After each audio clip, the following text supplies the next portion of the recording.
The Foreign Minister Marise Payne is in Tokyo for a series of key meetings with her US, Japanese and Indian counterparts, with the rise of China expected to dominate the agenda. For more on this, the ABC's international affairs analyst Stan Grant joins me now in the studio.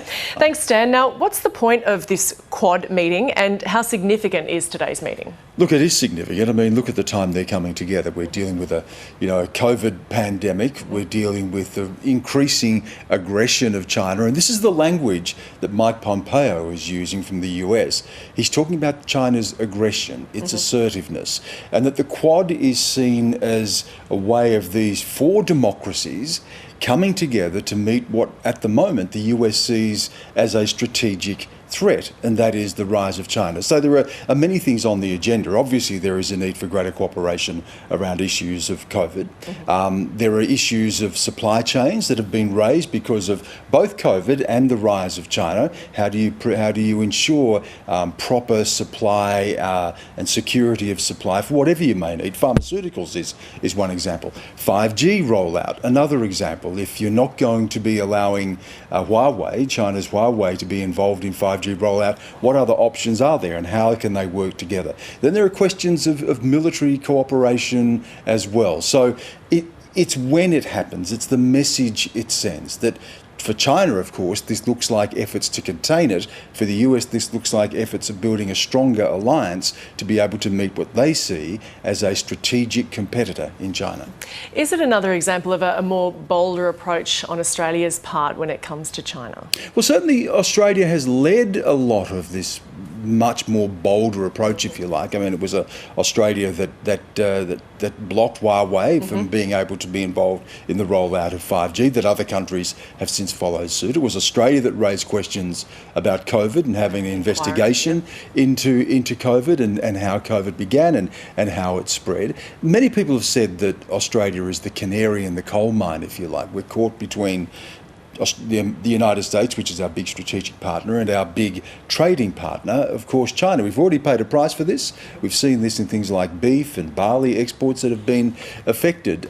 So clearly Australia is at the hinge point of this great power rivalry or return to great power politics. And we've seen the implications of this in the recent defence strategy update, where Australia is spending more money investing in things like missiles as well to be able to deal with what the Prime Minister has said is a poorer, more disordered and more dangerous world. Australia's been very careful not to specifically talk about China, and the Quad meeting itself is not specifically saying this is about China. But when you have a rising threat in the Indo-Pacific region and all of these countries directly involved in it, undoubtedly China's rise is destabilising that area and posing questions about the strength of these alliances and what China's ultimate ambitions are.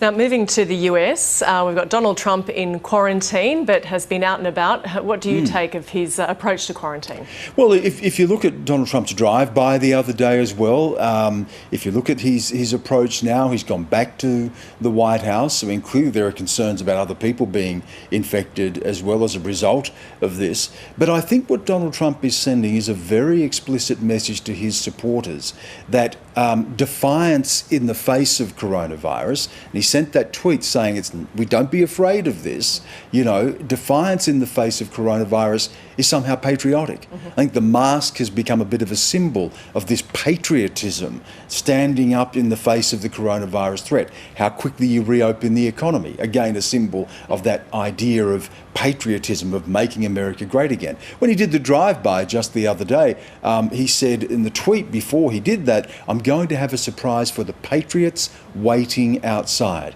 This is President Trump playing to his base. He came to power because he was able to appeal to those people who felt as if their country was being taken away from them, who felt as if Washington had abandoned them. So draining the swamp, making America great again, putting America first, building a wall. These things resonated with these people, and I think he's playing to that again. This is about appealing to his base. It's about populism. It's less about the threat of coronavirus and what the science tells us about what correct protocols should be in place in dealing with coronavirus, and it is the politics of coronavirus that he's playing.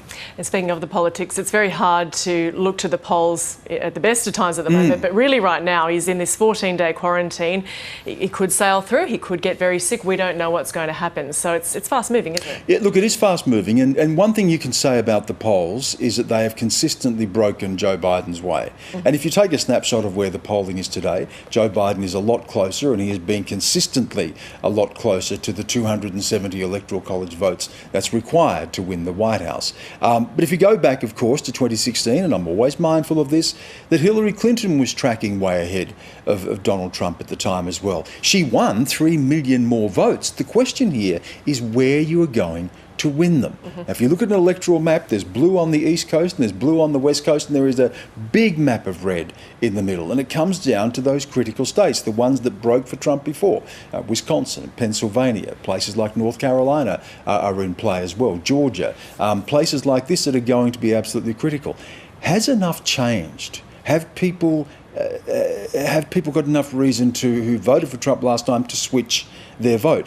That's what we need to determine, and the polls don't necessarily tell us that. They tell us what we know, they tell us what people are telling them, but we know that polls can be wrong, and certainly Donald Trump is hoping he can defy that.